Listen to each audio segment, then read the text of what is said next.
Unified 911, anong matutulong namin sa'yo? Anya ti maitulong mi ken kahapon. Anong may tatabang ko sa imo? Unsay akong ikatabang nimo? Ngini makadabang na misal ka no. Sa anumang wika o dialekto, may tulong na darating sa iyo.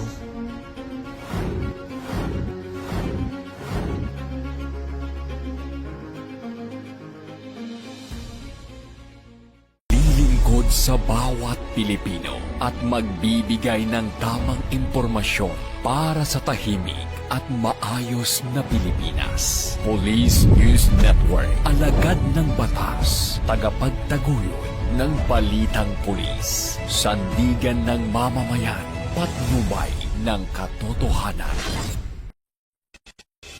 La Campo Crame, maghahatid ng pinakahuling kaganapan at nagbabagang balita. Ito ang PNN Police News Network.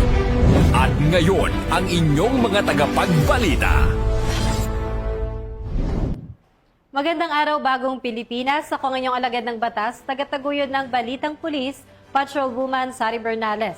Maghahatid sa inyo ng tamang balita, kwento ng pulis at serbisyo para sa mamamayan.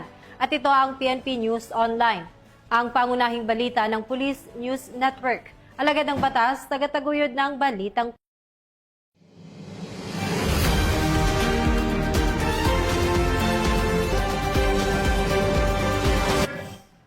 Narito ang mga balitang hatid ng ating PNN correspondents mula sa iba't ibang panig ng bansa.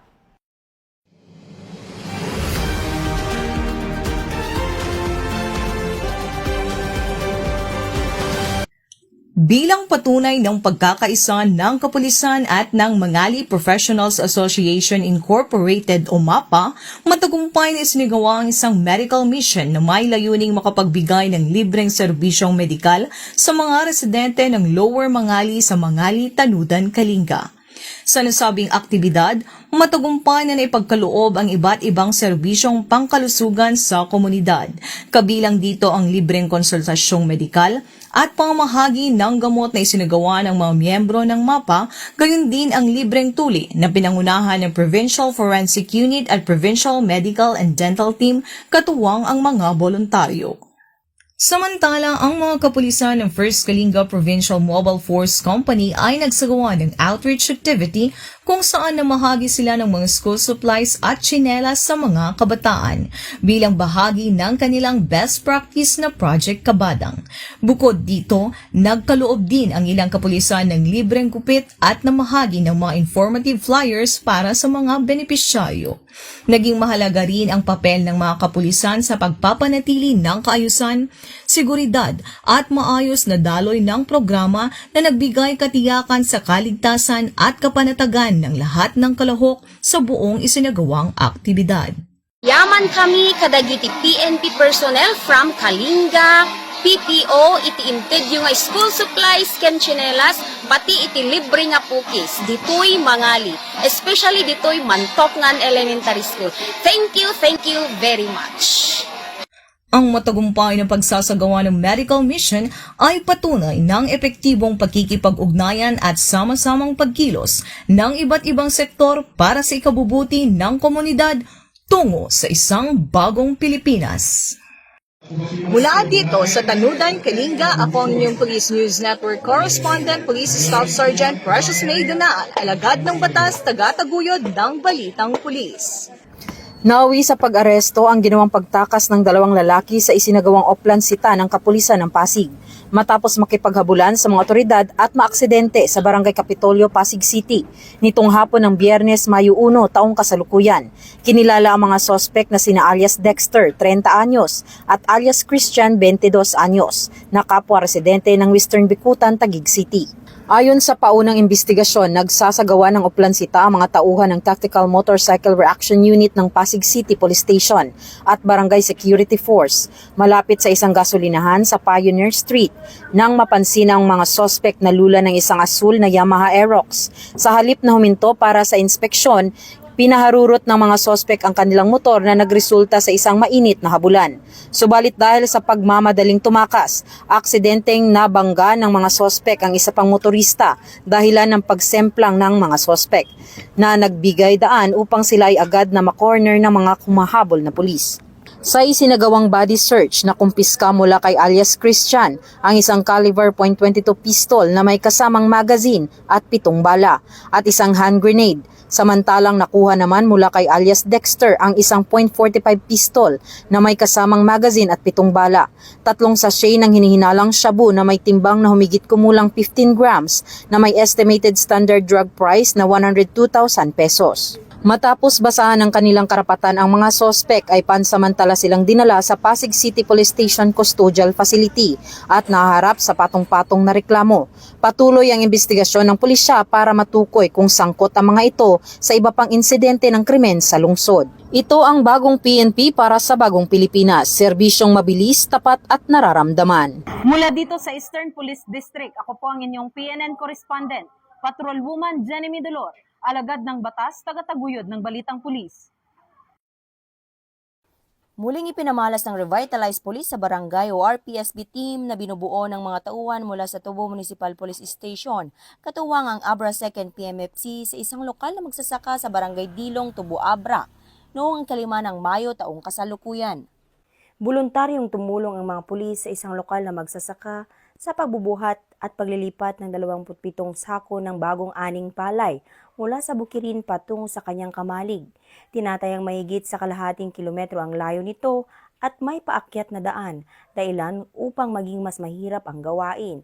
Kasabay nito, nagsagawa rin ang grupo ng rehabilitasyon ng daanan patungo sa sakahan upang mapabuti ang kaligtasan at accessibility nito, lalo na para sa mga motorsiklong ginagamit sa pagdadala ng ani.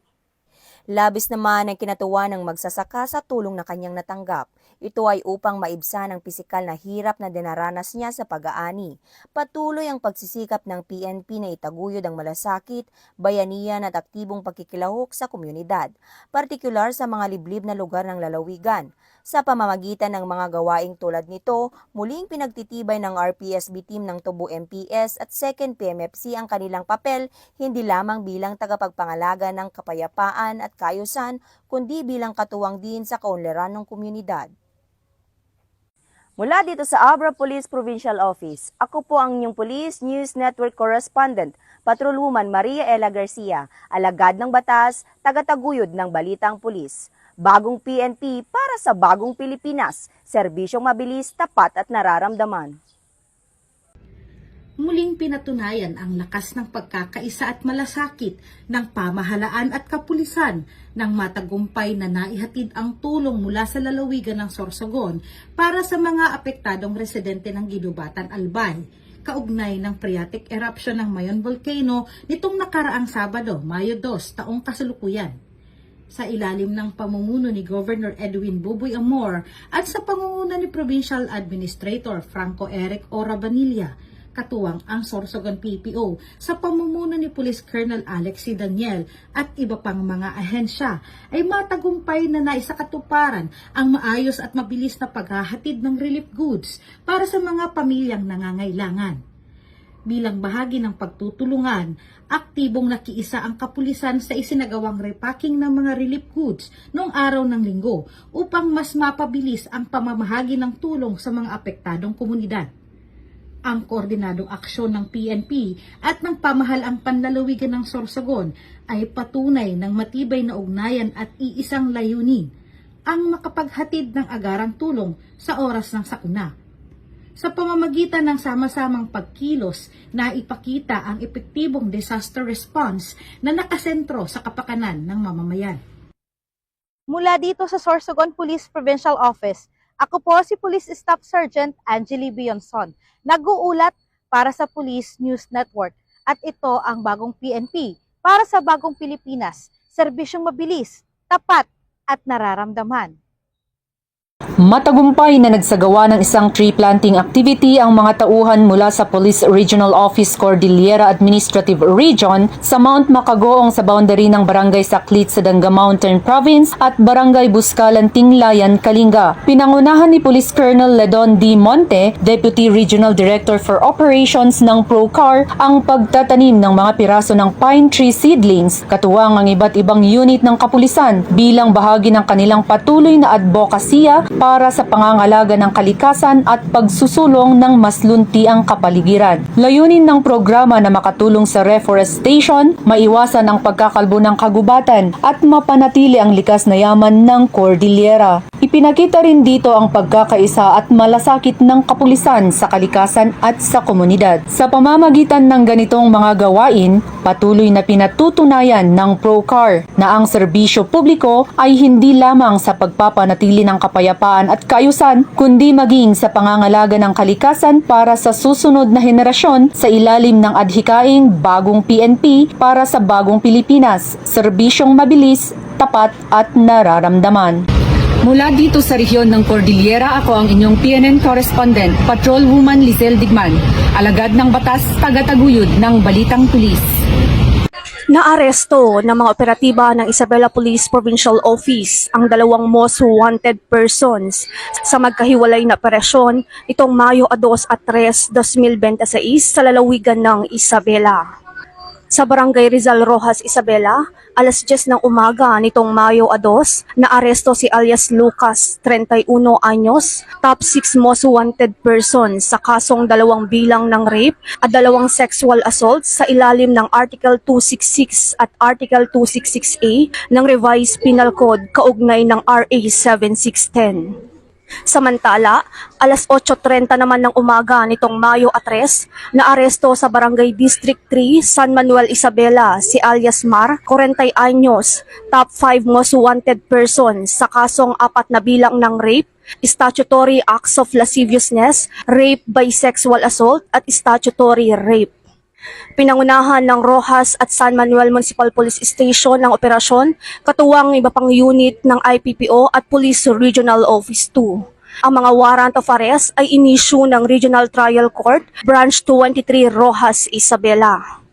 Naipabatid naman sa mga akusado ang kanilang mga karapatan alinsunod sa Miranda Doctrine at isinagawa ang dokumentasyon sa himpilan bago ang turnover sa korte.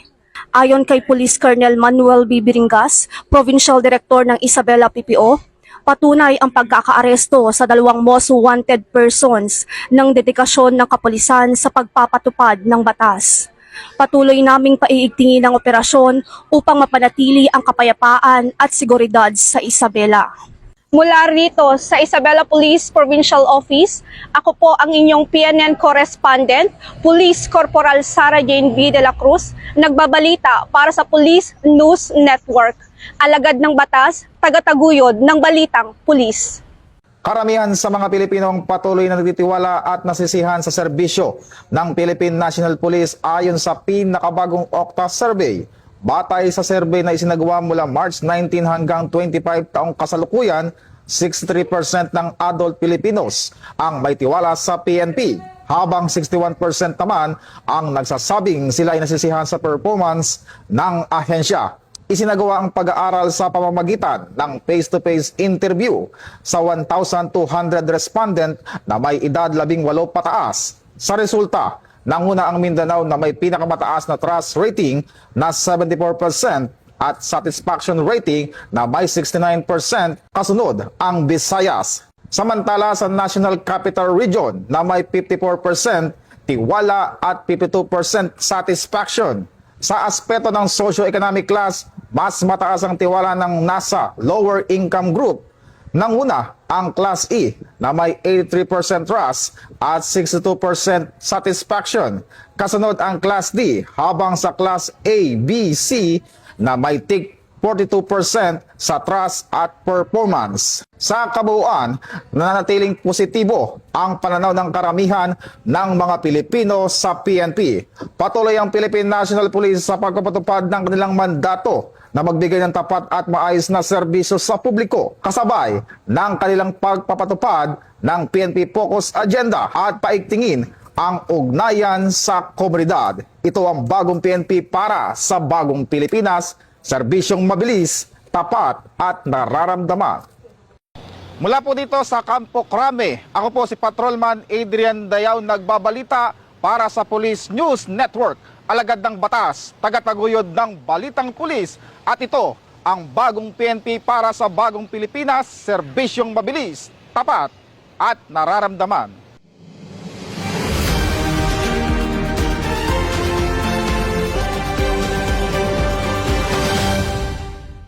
Positibong tinanggap ng Philippine National Police ang resulta ng pinakahuling survey ng Okta Research kung saan nakapagtala ito ng 61% satisfaction rating ngayong unang bahagi ng 2026. Nagpasalamat ang PNP sa patuloy na tiwala ng mamamayang Pilipino na sumasailalim sa kanilang pagsisikap na mapanatili ang kapayapaan, kaayusan at kaligtasan ng bawat komunidad. Ayon kay Chief PNP, Police General Jose Melencio C. Narcatis Jr., hindi pa sapat ang 61% satisfaction rating kaya patuloy pang pagsisikapan ng pamunuan ng pambansang pulisya na maabot ang natitirang 39% upang higit pang mapabuti ang serbisyo sa publiko. Dagdag pa ng PNP, magsisilbi itong inspirasyon upang lalo pang paigtingin ang police visibility, mabilis na pagtugon, pakikipag-ugnayan sa komunidad at sa mga lokal na pamahalaan para makapaghatid ng serbisyong mabilis, tapat at nararamdaman.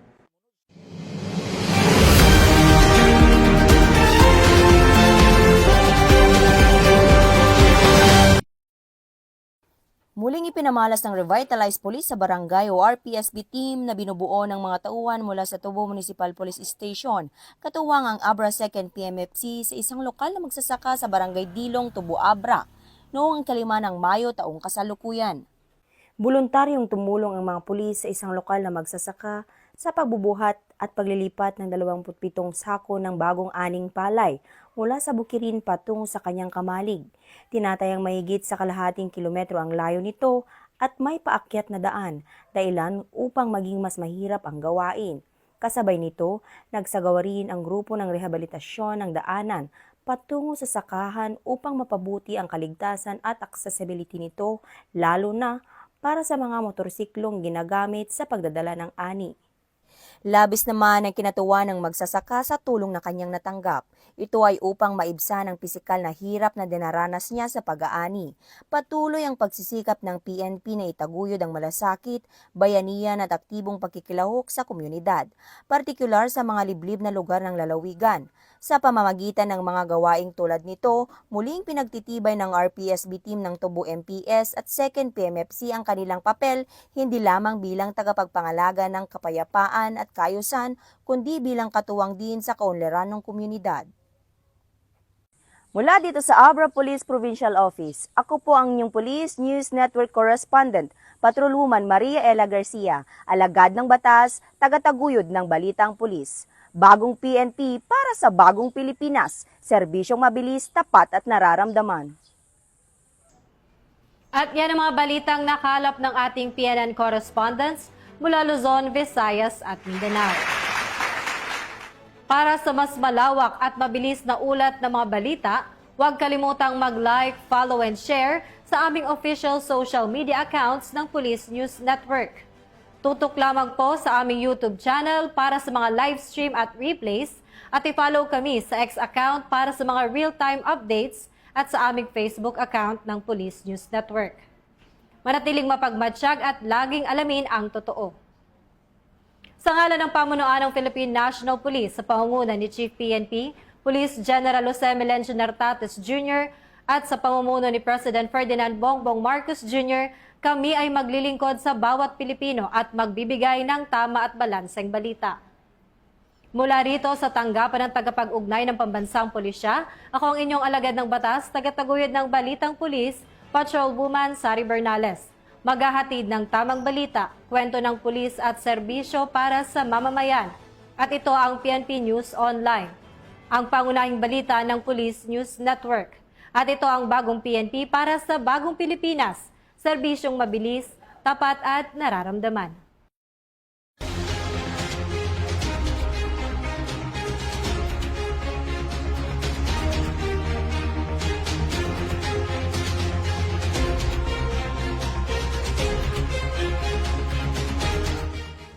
Police News Network, alagad ng batas, tagapagtaguyod ng balitang pulis.